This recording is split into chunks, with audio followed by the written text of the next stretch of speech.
meditation is very easy meditation, and that's probably why it's such a it's so darn popular on YouTube.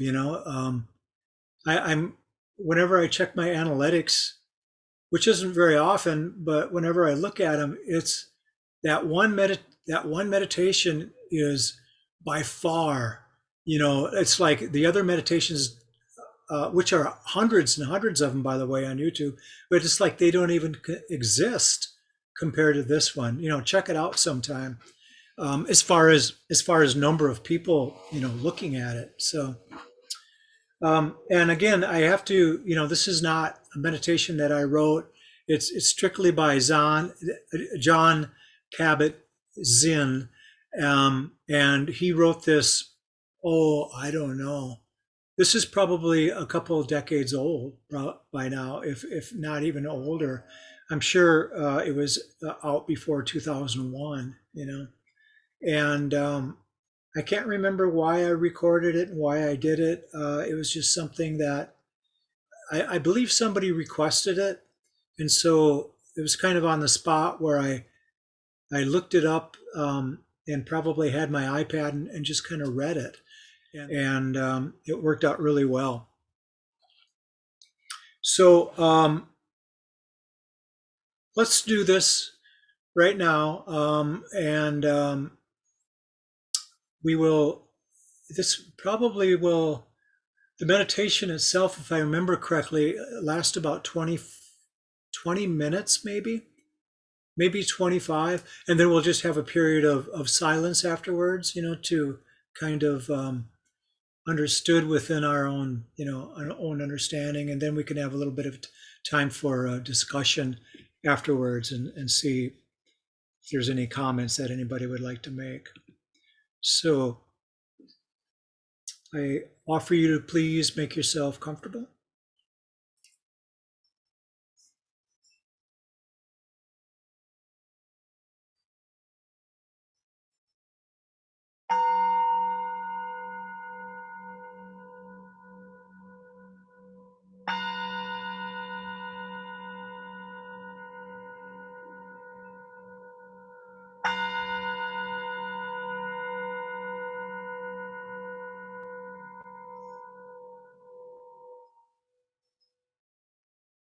Gently close the eyes.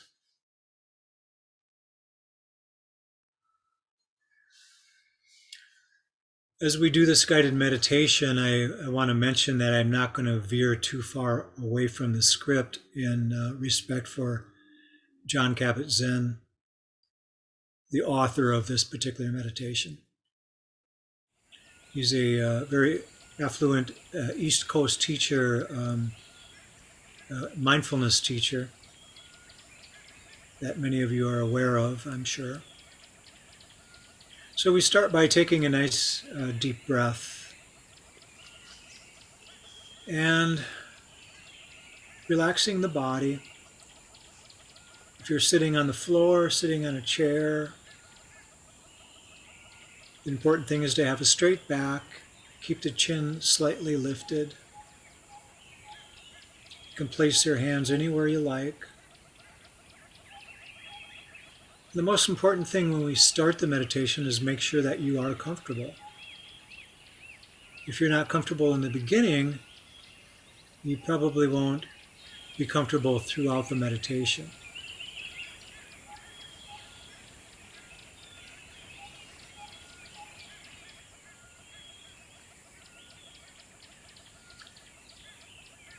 So again, this, like most meditations, are normally done, either sitting on a floor or a chair. And as this and other meditation, we begin by sensing the support that we have from the chair or from the cushion. Paying attention to the actual sensations of the contact of the body to the chair, the body against the cushion, or whatever we're resting against, whatever we're sitting against. We want to find a position of stability and poise with the upper body balanced over the hips and shoulders. And so we want to be in a comfortable but alert posture. We want to have energy within the body. Hands on the lap or on your knees, arms hanging by their own weight,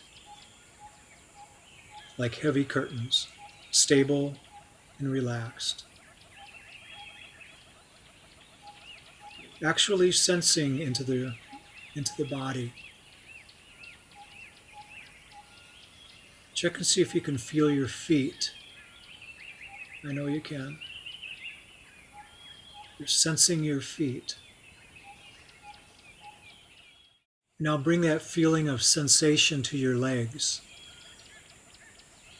See how your legs feel. We're not looking for pain or discomfort or anything. We're just sensing them. Now see how it feels within the hips. So this is just a little touch of a scanning meditation starting from the bottom up. See how you feel in the lower part of the body and then the upper part of the body.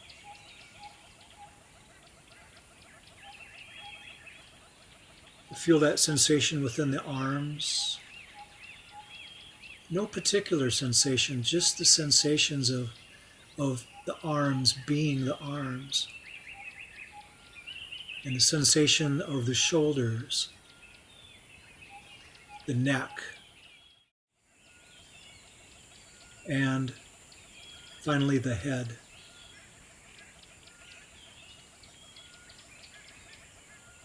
And if you haven't done so already, allow your eyes to close and bring your awareness to the breath. The actual physical sensation of breathing, feeling each breath as it comes in and as it goes out. See if you can hang on to that. So we're never trying to manipulate the breath, not in this type of meditation, not in Vipassana or standard, I guess we could say, meditation. We're letting the breath be very natural without trying to change or regulate it in any way.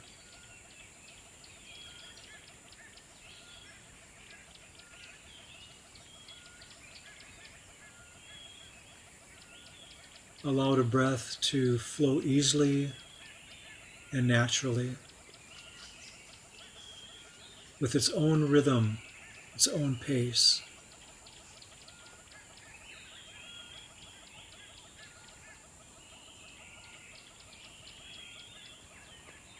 And just know that you are breathing perfectly right now if you're not controlling the breath. It's just exactly what is supposed to be happening. And so there's nothing for you to do. The body is breathing on its own. The body is doing what it's supposed to do. The heart is beating, all the organs are functioning just as they're supposed to function. And the body is breathing. It's breathing itself.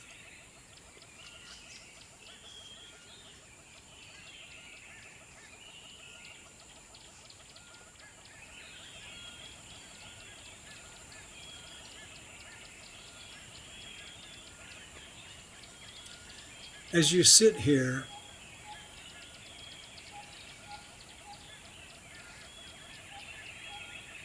allow an image to form in your mind's eye. An image of the most magnificent or beautiful mountain you know or have seen or can imagine within your mind's eye.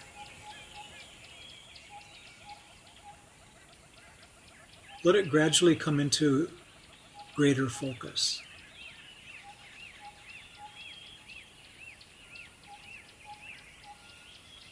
And even if it doesn't come as a visual image,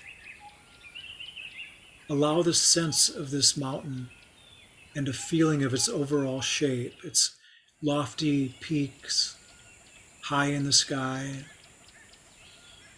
the large base rooted in the bedrock of the Earth's crust, its steep and gently sloping sides. Notice all of these aspects of the mountain. Notice how massive it is, how solid, how unmoving, how beautiful.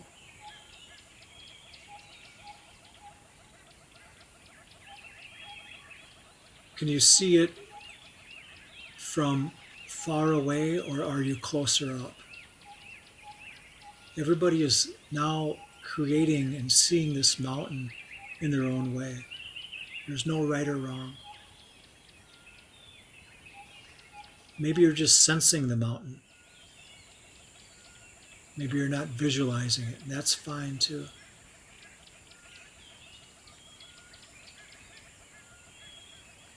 Maybe you are seeing something that you saw in a picture, or maybe you're creating it from a mountain near your home.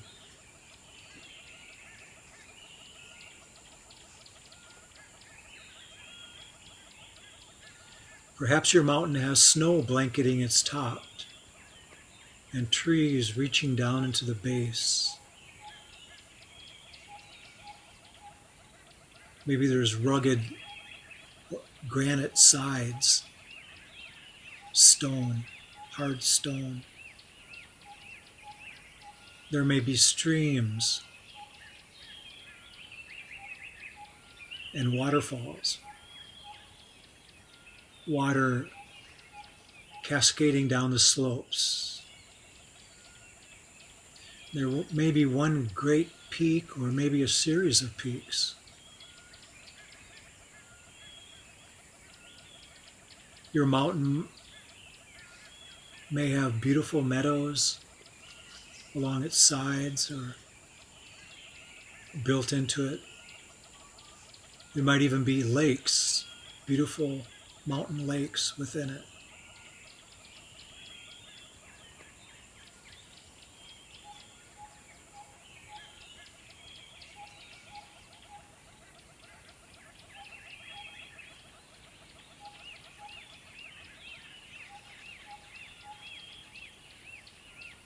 Just observe this,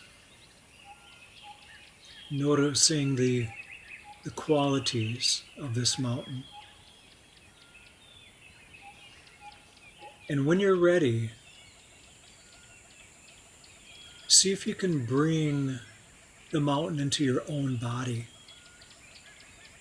Sitting here right now, so that your body and the mountain in your mind's eye become one, so that as you sit here, you share in the massiveness and the stillness and the majesty of the mountain.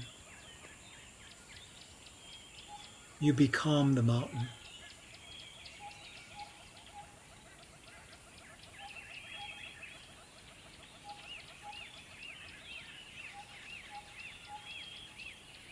As you sit here right now, your body is in the shape of this mountain that you imagine, that you've created.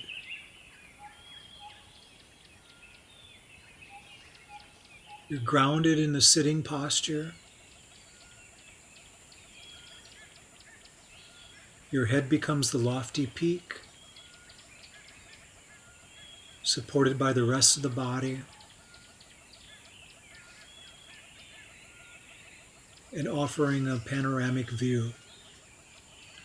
Your shoulders and arms, the sides of the mountain, your hips and legs, the solid base, rooted to your cushion or chair.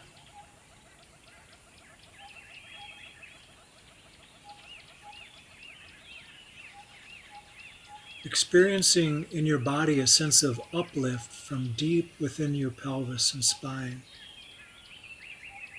With each breath, as you continue sitting, becomes a little more of a breathing mountain, alive and vital, yet unwavering in your inner stillness. So there's, like a mountain, you're very, very well supported, very strong.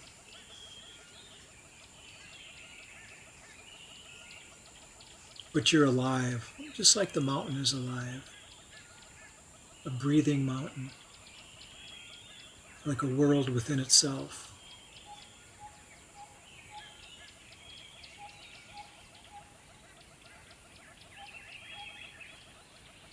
So you are this mountain.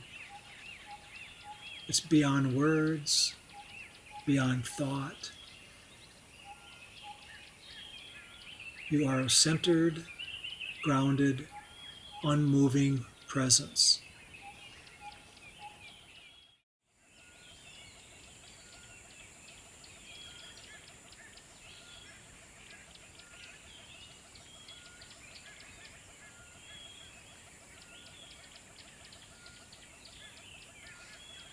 As you sit here, becoming aware of the fact that as the sun travels across the sky, the light and shadows and colors are changing virtually moment by moment in the mountain's stillness. The surface teems with life and activity.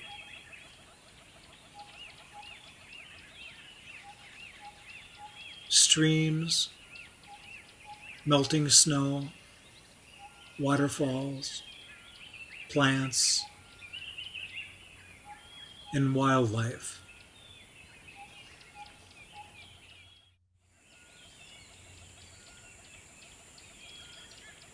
As the mountain sits, seeing and feeling how night follows day and day follows night, the bright warming sun, followed by the cool night sky studded with stars, and a gradual dawning of a new day.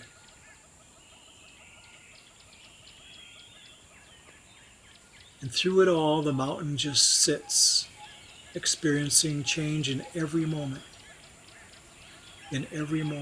constantly changing, yet always just feeling itself.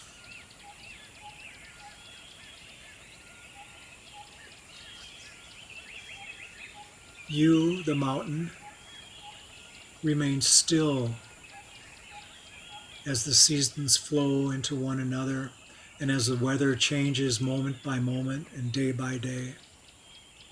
Calmness abiding all change.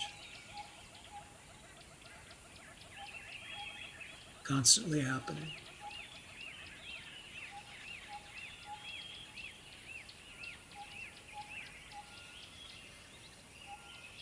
In summer, there is no snow on the mountain except for perhaps for the very peaks or in crevices shielded from direct sunlight. In the fall, the mountain may wear a coat of brilliant fire colors from the changing of the leaves. In winter, a blanket of snow and ice may cover this mountain.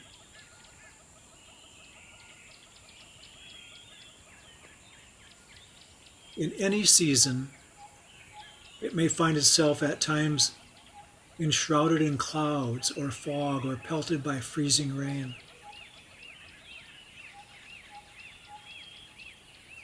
And people may come to see the mountain and comment on how beautiful it is, or how it's not a good day to see the mountain, that it's too cloudy, or too rainy, or too foggy, or too dark.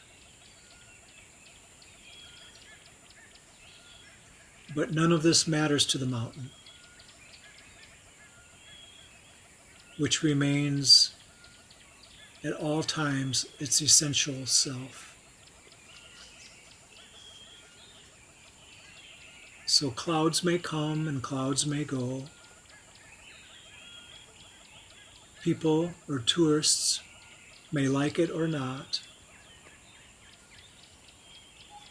The mountain's magnificence and beauty are not changed one bit by whether people see it or not. Seen or unseen, in sun or clouds, broiling or frigid, day or night, it just sits, being itself.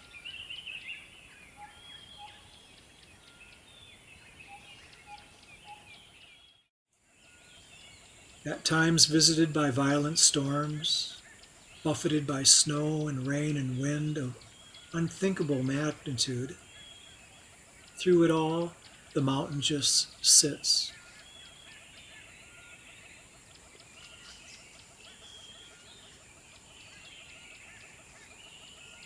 Spring comes,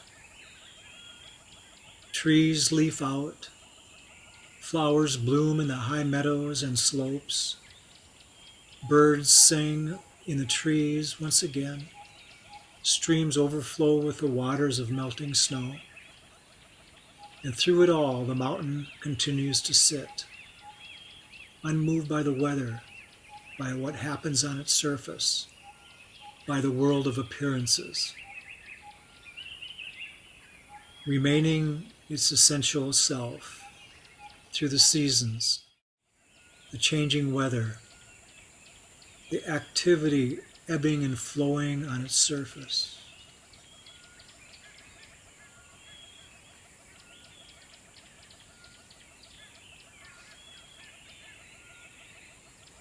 In the same way as we sit in meditation, we can learn to experience the mountain. We can embody the same central, unwavering stillness and groundness in the face of everything that changes in our own lives. Over seconds, over hours, over years.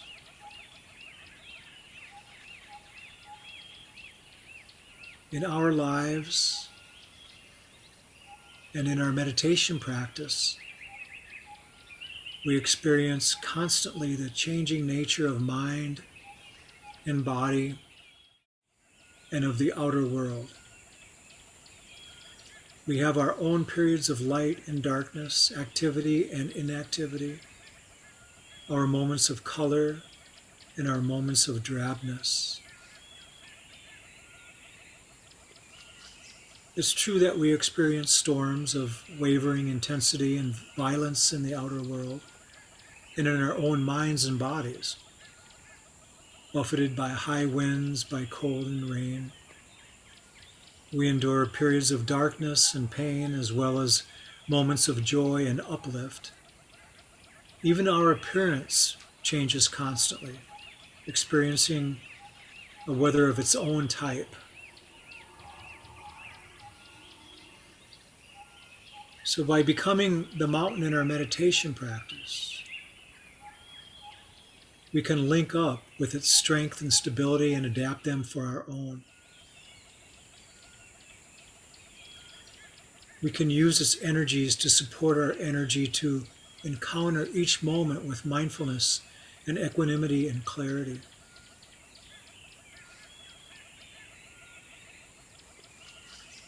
It may help us to see that our thoughts and feelings, our preoccupations, our emotional storms and crises, even the things that happen to us, are very much like the weather on the mountain.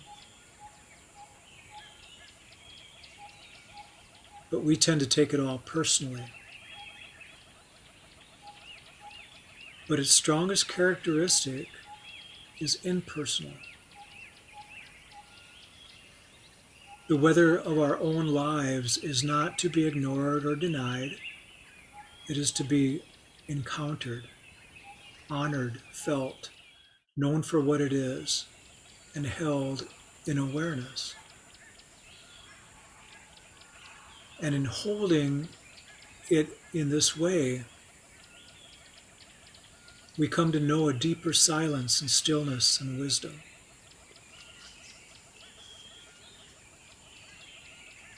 Mountains have this to teach us, and much more if we can allow it and let it do so.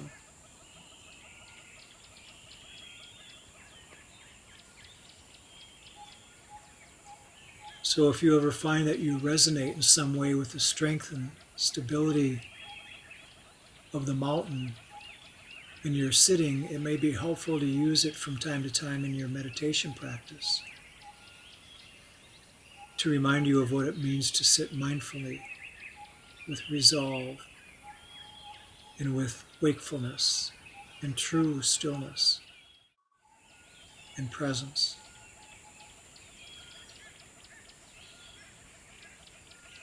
So with the time that remains, continuing to sustain the mountain meditation in your own way, in silence, moment by moment.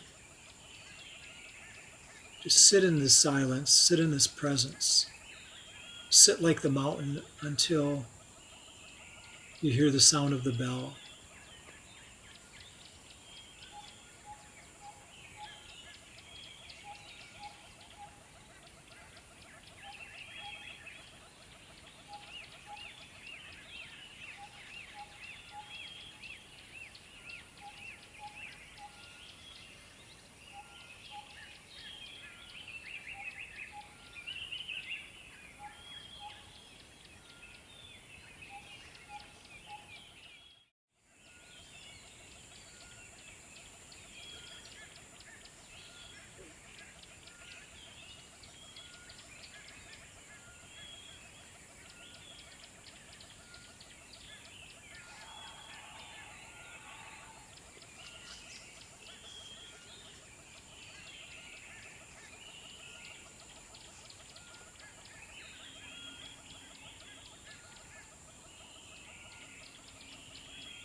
Thank you, everyone. Feel free to open your eyes. Bring yourself back to your room or wherever you're at. That was a little over maybe a 40-minute meditation. I hope you enjoyed it. Um, Guided, and then we had about 20 minutes of silence. And I wanted to leave a little bit of time, before the end of the meditation period to see if anybody had any comments or questions or anything. But first of all, the whole idea behind that meditation is sitting in, like in stillness, being very, very present, unmoving. And there's a part of meditation, and I'm sure we've all experienced it, where we feel like there's no need to move, there's no need to adjust ourselves, that everything is just very stable, but very much there's a lot of stillness, but then there's still a lot of energy happening. And that really kind of sums up that meditation, as far as being that mountain with the energy behind it, and alive, but stable and still and steadfast. I think it's a beautiful meditation, and a good analogy of how we can be in our meditation practice. We want to be the mountain.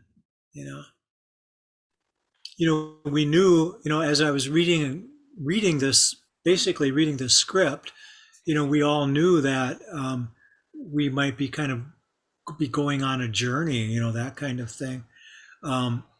Maybe not a hero's journey, but more of a journey as like who we are, what kind of person we are, and a part of our meditation practice, to be really strong and stable and steadfast, and that type of thing, and to weather all these things. So perhaps like tomorrow, or maybe tonight, the next time some difficulties come in, some bad weather, so to speak, we can think of the mountain meditation and use that as an example, of who we are when we encounter these things in life, when we hear something or experience something or feel something,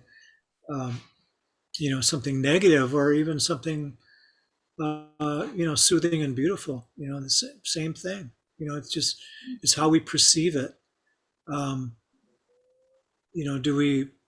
Do we have to change? I mean, that's like the biggest message of all, that the mountain experiences all these different changes constantly, moment by moment by moment. And that was, definitely one of Buddha's big teachings, is the impermanence, this change that happens all the time. And through our awareness, do we have to be moved by it in a certain way? We could, we might make a choice to be moved by something, and whatever it might be, we move to tears, or move to laughter and joy, or whatever it might be. Or we could be steadfast and be like stable, like the mountain, and we can take it in different ways. It all depends on how we want to perceive these things. Chatting. So anyway, thank you everybody for being a part of this, and hopefully we'll see you next week then. All right, thank you.